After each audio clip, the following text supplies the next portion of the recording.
Hello guys, ఎప్పుడు రొటీన్గా ఒకేలా కాకుండా కొంచెం డిఫరెంట్గా మసాలా క్యాప్సికమ్ రైస్ని ఎలా చేయాలో చూసేద్దాం. అందుకోసం ఒక కప్పు శనగిత్తల్ని తీసుకుందాం, బాగా ఫ్రై చేసుకుందాం.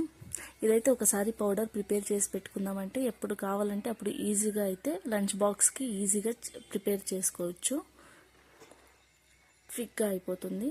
మళ్ళీ కొంచెం కొత్తిమీర కూడా తీసుకొని బాగా ఫ్రై చేసుకుందాం. ఇలా కొంచెం బాగా ఫ్రై అయిన తర్వాత తీసేసుకుని అందులోకి మళ్ళీ కరివేపాకు కూడా వేసుకుంటున్నా. కరివేపాకు కొంచెం ఎక్కువగా వేసుకుంటే ఫ్లేవర్ కూడా చాలా బాగుంటుంది. మళ్ళీ అందులోకి ఆవాలు వేస్తున్నా. ఆవాలు కూడా ఒక 2 టేబుల్ స్పూన్స్ అని వేస్తున్నా. మళ్ళీ 1 టేబుల్ స్పూన్ని శనగబ్యాళ్ళని వేస్తున్నా. అవి కూడా కొంచెం ఫ్రై అయిన తర్వాత అందులోకి ఇప్పుడు ఎండుమిర్చిని కూడా వేస్తున్నా.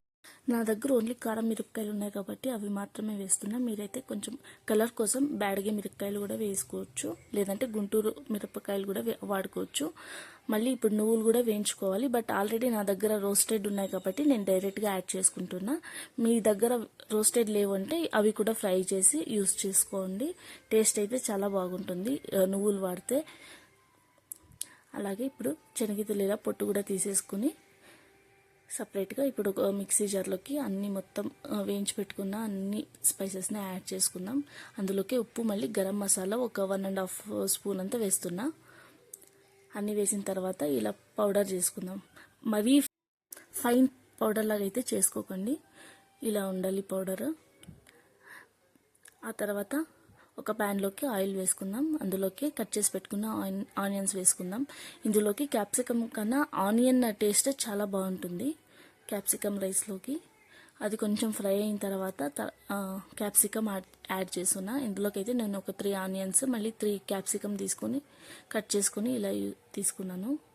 అందులోకి ఇప్పుడు అవి త్వరగా మగ్గాలని కొంచెం సాల్ట్ వేస్తున్నా. సాల్ట్ వేసి కొంచెం బాగా ఫ్రై చేద్దాం. ఫ్రై అయిన తర్వాత ఇప్పుడు ప్రిపేర్ చేసి పెట్టుకున్న పౌడర్ వేసి బాగా కొంచెం ఫ్రై చేసుకున్నాము. ఒక 2-3 మినిట్స్ అలాగా బాగా ఫ్రై చేసుకుందాం. అందులోకి ఇప్పుడు నేనైతే కొంచెము ఈ గుజ్జునైతే సపరేట్ చేసుకొని మళ్ళీ రైస్ కలుపుతున్నాను. రైస్ అంతా మొత్తం స్టవ్ ఆఫ్ చేసి రైస్ కలుపుకోండి, ఎందుకంటే కిందంతా మాడిపోయే అవకాశం ఉంటుంది.